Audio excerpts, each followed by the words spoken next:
We do not appreciate the fact that we have the convenience of the Quran. The fact that I can put it on a PowerPoint slide, or you can open up your app and just recite ayat of the Quran. These ayat reached us after the Prophet ﷺ paid the price for them. Why does Allah want the Prophet ﷺ to be more receptive to the message and to internalize it and to strengthen himself with it? Because of ayah number 7. Inna laka fin nahari sabhan tawila. You're watching just a short clip from our longer, deeper look of Surah Al-Muzzammil. This full series is now being released exclusively on Bayyina TV, featuring a very deep dive into the surah's key themes, verse-by-verse breakdowns and lessons, which you can now watch on demand via your mobile or on the web, or even cast to your living room TV now and watch with your family. There's no doubt about it, especially for you, meaning the Prophet ﷺ. For you, when it comes to the daytime, there is long, exhaustive sprinting. And I'm going to go through the word sprinting or effort in some detail. The unique word here is sabh. Sabh is a unique usage in the Quran here, and we're going to have to spend some time on this word. You might be familiar with a word from sabh, which is tasbih or subhanallah. You're familiar with that word, right? As-sibah, originally in Arabic, is when they made clothes for babies, they didn't stitch the arms and the legs. They just made kind of a poncho type thing. You just slip the head in and it just kind of covers the entire body, and the baby can just kind of swim inside it, right? Move around inside it. That outfit is actually called a sibah. And when they stretched out leather to use it for any kind of other, purpose, they would call that tasabbuh, stretching out the leather, making it go as smooth and long as it can. The word sibah actually then came to be used in the meaning of swimming without there's two words for swimming in Arabic, sabah or sibah, and also al-aum. Al-aum is when you go under the water and come out of the water. That's al-aum. When you stay on the water, that's sabah or sibah. So the idea is when a swimmer keeps floating and keeps moving quickly and doesn't drop, just like the clothes don't drop, like the stitching doesn't drop, it stays straight, or the leather stretched is straight, and the swimmer is swimming in a straight line without dipping down like a frequency wave, right? They're swimming straight. That's sibaha. Then similarly, a horse that is running at top speed, but the way that it's running is its front two legs are fully stretched out. Every time it gallops, it fully stretches out and kind of as far and straight as it can get, almost horizontal when it gallops forward, right? That's actually called a horse that is sabih. And that's why Imru'ul Qais and others also use this word to describe fast horses that gallop with their legs just stretching out fully. Now, from it comes the idea of long, exhaustive, full speed work. I have to give you the analogy of running for a second, because actually sibah is also used for running fast, because the horse running fast, right? Or as a swimmer going fast. If you're into jogging or walking or jogging, there are different speeds. There's a certain level at which you can jog and you cannot run out of breath for 40 minutes, an hour, and you can keep jogging. If you increase your speed just a little bit, what's going to happen? That 40 minutes might become 7 minutes and you're starting to run out of breath. But then there's sprinting. And when you're sprinting, you're going at the top speed you possibly can, and maybe after 60 seconds, maybe after 30 seconds, maybe after 15 seconds, you're like, right? Because you're running out of it. You can't do anymore. Sabh or sabih is sprinting speed. It's top speed. It's the most exhausting speed. So it's a figurative way of describing the most amount of effort a person can possibly make. If you're going to use the analogy of a car, the foot is completely down on the accelerator. You're not slowing down. And now the Prophet is being told, Sallallahu Alaihi Wasallam, you need to prepare yourself at night. I need to find that calmness at night, because you have an extremely exhaustive amount of movement and effort to make all day. And it's not just sabh, it's sabhan tawila. Sabh is usually short. The galloping of the horse, the horse can't keep going like that. The energy levels drop and you have to give it time to rest, to rejuvenate, right? But the Prophet ﷺ is being told all day, so long as there's a day, you have to keep doing the running around and moving around. Now, what does that tell us about the Prophet ﷺ? It tells us that all day He's trying to find an opportunity to speak to someone. This one insults him. He goes to speak to someone else. Then he speaks to someone else. And someone says, I don't have time right now, but come talk to me at night. I live all the way over there. And he's walking all the way over there at night to go speak to that person. Then coming back to speak to this person. Then coming to speak to this person. And this one's humiliating him. And that one's doing this. And that one's doing that. Let me try this one again. Let me try that one again. And it's nonstop the entire day, exhausted. And most of the time, the door being shut in his face or humiliation coming his way. This is inna laka fin nahari sabhan tawila. This is what he has to go through all day long. We do not appreciate the fact that we have the convenience of the Quran. The fact that I can put it on a PowerPoint slide, or you can open up your app and just recite ayat of the Quran. These ayat reached us after the Prophet ﷺ paid the price for them. And the price he had to pay from the very beginning of this message is an extreme amount of humiliation, exhaustion, burden. He had to hear words we never have to hear. He had to face, calamities we never had to face, all because of this Quran. All because of this Quran. Like, if there's no other reason to have a relationship with the Quran, at least out of appreciation of our Messenger, alayhi salatu wasalam. Like, what did he go through so we can have it? What did he just, inna laka fin nahari sabhan tawila. Now, if you really deeply understand this ayah, I was telling you before how difficult it must have been to even begin to talk about this message. If we put ourselves, it's so easy for us, because for us, Rasulullah sallallahu alayhi wasallam is Sahih al-Bukhari, Muslim, Abu Dawud, Tirmidhi, Ibn Majah. The Prophet ﷺ for us is the Quran. The Prophet ﷺ for us is, Sirat ibn Ishaq, Ibn Hisham. This is the Prophet ﷺ. He's books and books and books. He's volumes. The Prophet ﷺ is a legacy of this entire tradition. But at that time, the Prophet ﷺ was just somebody's neighbor. He was just somebody's friend. He was somebody's nephew. He was just another person in the city. And nobody's looking at him and saying, Ya Rasulullah. We have this for him because we know his value. But when this started, nobody knows his value. Very few people know his value. And most people are just completely put off by what he has to say. And then as it gets tougher, the people that are wealthy, this should be reminded all the time, because I want this in your head. We've been talking about the spiritual side of things, but we're going to quickly switch over to the political side of things. And this is the amazing thing about our religion. Everything's connected. Everything is connected. The Quraysh, they believed in, the leaders of Quraysh, they made sure that the idols are never harmed. The idols that were all around the Kaaba. But why is that? Because their entire economy depended on those idols. All the tribes of Arabia would come to show their respect to the idols in Mecca. That was the main center. There were other centers for the idols. Ta'if was also a center for the idols. There were some places for idol worship near Medina also, but the main center was Mecca. That was like the shirk capital, right? And all these tribes had their idols there. And because they had their idols there, none of the tribes would ever attack Mecca. And they would never attack Mecca even if they met them on the highway. Why? Because we have to show these guys respect, because our God is staying at the Kaaba. Right? He's a resident at the Kaaba. If we hurt them, they're going to go back and hurt our God. So we have to show them respect. So they had this immunity that no other tribe had. If any other tribe was traveling, they can get robbed. If the Meccans are traveling, I'm sorry, I didn't know you're from Mecca. Okay, please go ahead. Right? So nobody's going to mess with them. If you challenge the idols, the next time they go out on a business trip, what's going to happen? Not only are they more prone to being attacked, in fact, what's going to happen is people will go out of their way to attack them. Even if they weren't intending to attack them, now they will make sure to attack them. These guys broke our idols.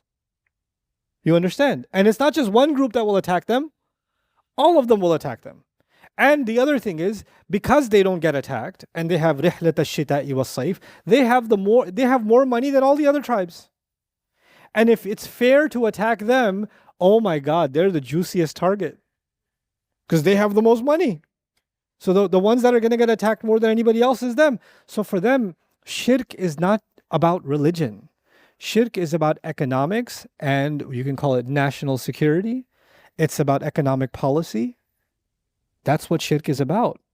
When Rasul Sallallahu Alaihi Wasallam is going to challenge that shirk, this is going to be an economic crisis for us. This is going to be a political crisis for us. The other thing is a social crisis. You know, in every society, there are some groups that are considered elite. They're considered higher class, right? Who's higher class? The people who take care of the Kaaba. How do they take care of the Kaaba? They protect the idols. If you destroy the idols, the elite are no longer the elite. I mean, what makes them elite is that they take care of their custodians of the Kaaba. If you look at the statements of Hashim before, and he's talking to the Quraysh about their responsibilities. I might even bring that, inshallah, maybe not in this surah, but Hashim's speech to the Quraysh, he gave them wasiyah, you know, and it's recorded. And he said, you're custodians of the Kaaba. And he's talking to them while what the Kaaba then didn't just mean the house built by Ibrahim alayhi salam. The Kaaba meant all the idols. And this is your responsibility. You have to make sure that you maintain this, and he's giving them all this advice about how to make sure that you live in Mecca, living up to your goal, because people respect you for this. If they accept the call of Islam, the social status is gone, the economics dry up, and they're politically in danger. The social problem, political problem, economic problem, all at once, just because of accepting Islam. So you know the people, and who benefits from the social, political, and economic? It's not the city of Mecca that benefits. It's the top 1%. The top 1% benefits from the political benefits, the social benefits, and the economic benefits. The rest of them are being bled like everywhere else. And this formula has been, in any oppressive society, you'll find the top 1% benefit and the rest of the society bleeds, right? With few exceptions. But generally the norm in the world is that, repressive regimes, right? And the Quran's coming, and all of a sudden, these people that are supposed to be lower class, and they should know their place. They should know their place. Now they're standing next to people that are from a higher class, and other people and they're all praying together in one line. Wait, no, this is not how it works. This is not how. This is a 5-star neighborhood. You can't bring these people here. What are you doing in this neighborhood? Why are you praying next to him? You know, when Hamza radiallahu anhu, who's from the upper class, is praying next to Bilal, who's supposed to be a slave, this is a problem. Because this is going to give other slaves ideas. Other slaves going, am I equal too? I mean, he's going to get ideas, and he's going to want to become equal. And then other people are going to be like, are we all equal? Because that's not what I was told growing up. There's a hierarchy. This was the real challenge. And when that challenge comes, then remember, the 1% will do anything they can to protect their position. They have no religion other than money, power, and status. That's the trinity. Money, power, status. That's it.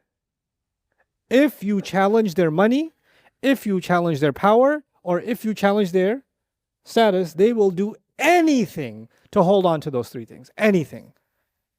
There's nothing that's wrong. There's no right and wrong. So when the Quran is coming and saying inna laka fin nahari sabhan tawila, after saying inna sanulqi alayka qawlan thaqila, Rasul sallallahu alaihi wasallam is about to through the Quran, Rasul sallallahu alaihi wasallam is about to challenge the 1%'s money, status, and power. All three. And that's going to be a huge problem. And they will do everything they can to shut him down. And they never want to get their own hands dirty. The 1% doesn't get their own hands dirty. They believe that the majority of the people are stupid. They've always believed this. Majority of the people are insects. They're animals. They're stupid. We're going to use them to do our dirty work. So we're going to spread in the media that this is a magician who's going to try to change your religion, and he's going to ruin your way. He's here to destroy your families. He's insane. They don't believe that themselves. The meetings they held were not for themselves. The meetings they held were for the stupid people to then go and attack the Prophet ﷺ, because that's how they see the rest of the public. That's their perception. And the crazy thing is, if there wasn't some level of that was true, it would never work. But there is a giant section of many populations that are just sheep. They don't want to think for themselves. They're told how to think, and then they just follow. This concept is called istighfaf. And this is what Fir'aun did to his people. Istakhaffa qawmahu. He makes them light. They feel like their opinion has no weight. The only opinions that matter are the experts. The only opinions that matter are the official channels.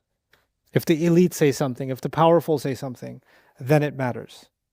One of the most revolutionary things about the Quran, what Allah called qawlan thaqila already, is that the Quran forces people to think. It's not some light speech.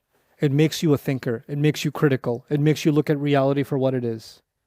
And now you start seeing through the propaganda. You start seeing through the lies. You start seeing through the smoke screens that the elites have created. You will notice in this surah and all the other early Meccan surahs, I think there's a collection this time I had the team make. All the phrases in the Quran, Allah uses in early Quran to describe the corrupt 1%. It's actually a major theme in the Quran to go after the corrupt 1%. It's a major subject because Allah knows where the corruption is coming from. And He doesn't want to destroy them. He just wants to fix them. He wants to redirect them. Allah has given you wealth. Allah has given you power. Allah has given you status. Allah doesn't want to remove your status. Allah doesn't want to take away your power. Allah doesn't want to take away your wealth. Just use it the right way. If Allah has given you something, our religion is not you shouldn't have power. That's not our religion. Our religion is not you shouldn't have status. You can have status. After Islam, there were tribe leaders who used to be respected before Islam. And after Islam, they were still respected as what? Tribe leaders. It's not like, oh, no, we're all equal. You're not a tribe leader anymore. No. Tribe leaders were still tribe leaders. You can have status. You can have respect. You can have wealth. Just use it properly now. That's all it is. It's not tear down the system. You know, a lot of people that want to talk about justice, we're going to tear down the system. The Quran is not tear down the system. It's redirect the system. That's what this religion is. But even that is too much of a threat for the ultimately greedy, right? So the Prophet ﷺ is being told, you have long efforts to make. Inna laka fin nahari sabhan tawil. And by the way, if Bilal listens to the Prophet ﷺ, or Khabbab bin Arad listens to the Prophet ﷺ, or his own wife listens to him, the 1% are not worried. Okay, so you got a slave. Okay. They got a couple of young people. Okay. It's fine. It's just kids. Kids are stupid. It's okay. They'll get out of it. They'll get over it. In fact, I'll talk to them. You know, ittabi'u sabilana wa nahmil khatayakum. Surah Al-Ankabut. They'll talk to the young people, say, just follow us. If there is a sin, we'll tell God it was our fault. Okay? Just come. It's okay. It's okay. It's okay. This is in the Quran. This is what they tried to do. Because young people are stupid, we'll get them back on our side. But then slowly, more and more young people. Oh, this is becoming a problem. Then slowly, one or two of the 1%. Umar bin al-Khattab, Hamza radiallahu ta'ala, Uthman, these are a little bit closer to the 1% now. This is starting to become a problem. Now some of these celebrities are becoming Muslim. We need to up our campaign. This is actually we could first ignore it, but now we can't ignore it. Now we have to go after these people. We have to spend money on this. Why would they spend money on trying to destroy Islam? You have to understand. The same reason people spend money on insurance. The same reason people spend money on security systems, right? And security cameras in banks. You're protecting your assets. Attacking Islam was protecting their position. It had nothing to do with their hatred of Islam. It had everything to do with their love of their position. That's what it was. And now the Prophet ﷺ is going to face the brunt of that. He's going to have to face that enemy, that ultimate enemy that is greed. Inna laka fin nahari sabhan tawila. You have an exhaustive effort. وَأَصْلُ السَّبْحِ الْمُرْ المر السريع في الماء. Originally, it's fast swimming in the water. فاستعير للذهاب مطلقا. So it was started getting used for movement altogether. استعارة السبح لجري الفرس. So this allegory is used for the movement of a horse. دون كلفة في وصف امرئ القيس الخيل السابحات. This is from the poetry of Imru al-Qais before Islam, where the horses were called sabihat, where they move seamlessly and keep moving and keep moving. This also is a pretty amazing compliment to the Prophet ﷺ, that sabhan tawila means you have these exhaustive efforts, but you never show that you're tired. You keep going. The sabh is hard enough by itself, but sabh tawil, that's incredible. You know, because sprinting and marathon are two different sporting events, aren't they? So long distance running, you don't run at full speed. But marathon is like 100 meter or 200 meter or whatever that is. And that's at the end of it like, oh, I'm done. But he's sprinting the entire time. Sprinting the entire time. So this is a pretty remarkable phrase to describe the commitment and the non-stop work of Rasulullah sallallahu alaihi wasallam in this regard. So inshallah, I'm going to stop here because the next ayah is a world by itself and it deserves extra time. Hey guys, you just watched a small clip of me explaining the Quran in depth as part of the Deeper Look series. Studying the Quran in depth can seem like a really intimidating thing that's only meant for scholars. Our job at Bayyinah is to make deeper study of the Quran accessible and easy for all of you. So take us up on that challenge. Join us for this study, the Deeper Look of the Quran, for this surah and many other surahs on bayyinatv.com under the Deeper Look section.